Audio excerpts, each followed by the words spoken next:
चान को न रहते, धरती गगन हो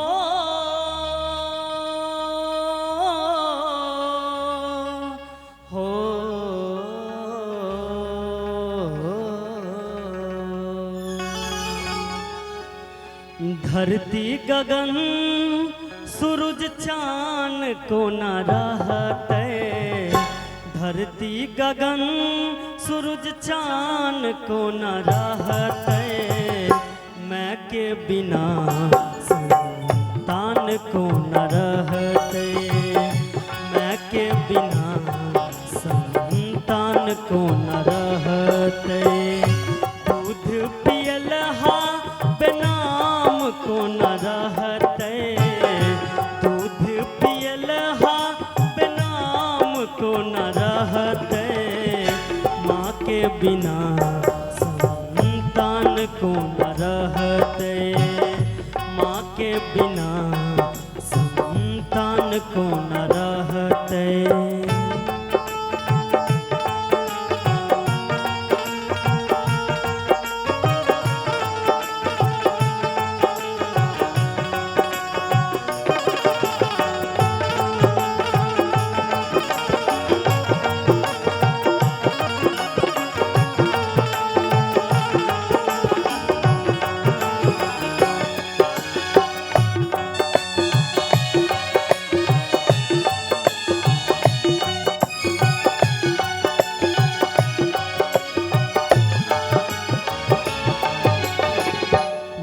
ममता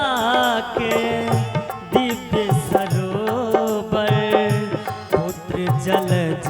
के रूप मनोहर,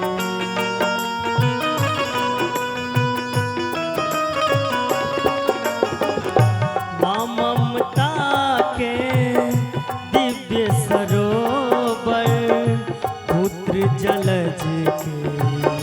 रूप मनोहर, और खिललहा के आन को न कहते, और खिललहा के आन को न कहते, माँ के बिना संतान को न रहते, माँ के बिना संतान को न रहते।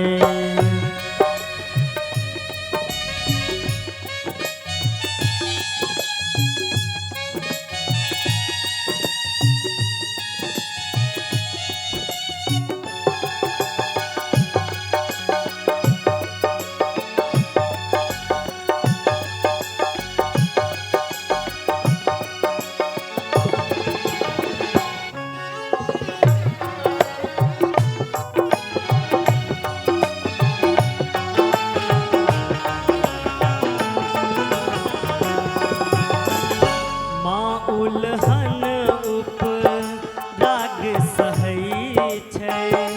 ओख में राखि के सूत के सबई छै, हो